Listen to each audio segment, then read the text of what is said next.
नमस्कार दोस्तों, मैं हूं एडवोकेट एम के मौर्य।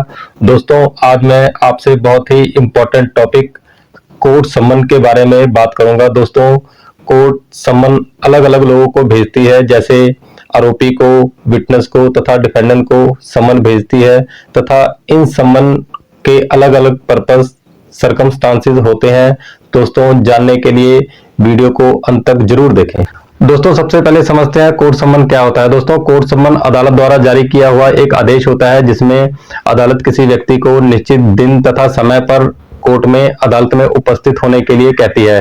तो दोस्तों, जब सम्मन अदालत द्वारा अक्यूज को, आरोपी को जारी किया जाता है तो इसे सम्मन टू अक्यूज कहा जाता है तथा यह क्रिमिनल केस में होता है। तो दोस्तों, आरोपी वह व्यक्ति होता है जिस पर अपराध करने का आरोप होता है तथा कोर्ट उसे बुलाती है ताकि वह अपने ऊपर लगे आरोपों का जवाब दे सके। तो दोस्तों, अगर आरोपी कोर्ट में उपस्थित नहीं होता है तब उसके खिलाफ वारंट जारी हो सकता है। तो दोस्तों, इसलिए सम्मन टू अक्यूज्ड बहुत ही गंभीर, सीरियस माना जाता है तथा इसको हल्के में ना लें। दोस्तों, अब बात करते हैं सम्मन टू विटनेस की। जब अदालत विटनेस को, गवाह को सम्मन भेजती है तब उसे सम्मन टू विटनेस कहा जाता है।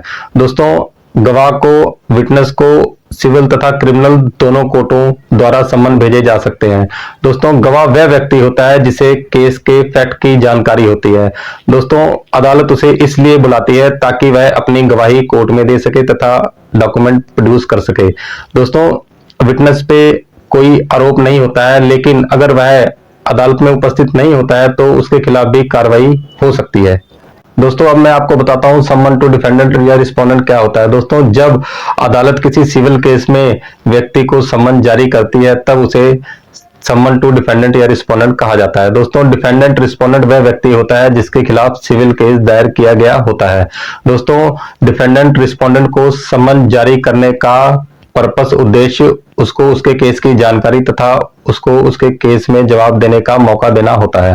दोस्तों, अगर डिफेंडेंट, रिस्पोंडेंट अपने केस में उपस्थित अपीयर नहीं होता है तब अदालत उसके खिलाफ एक्स पार्टी कार्रवाई, एक तरफा कार्रवाई करके केस को आगे बढ़ा सकती है। दोस्तों, अब आप समझ गए होंगे सम्मन टू अक्यूज्ड क्रिमिनल केस में अदालत द्वारा आरोपी को, अक्यूज्ड को जारी किया जाता है। सम्मन टू विटनेस सिविल तथा क्रिमिनल दोनों केसों में अदालत द्वारा विटनेस को जारी किया जाता है तथा summon to defendant, respondent civil case में अदालत द्वारा डिफेंडेंट को जारी किया जाता है। तो दोस्तों, याद रखें, अदालत द्वारा जारी किया गया सम्मन एक ही होता है, पर इसमें अक्यूज के लिए, विटनेस के लिए तथा डिफेंडेंट के लिए इसका मतलब तथा प्रभाव यानी कि पर्पस एंड सर्कमस्टांसेस अलग अलग होते हैं। तो दोस्तों, ऐसे ही और जानकारी के लिए वीडियो को लाइक करें, फॉलो करें, शेयर करें। धन्यवाद।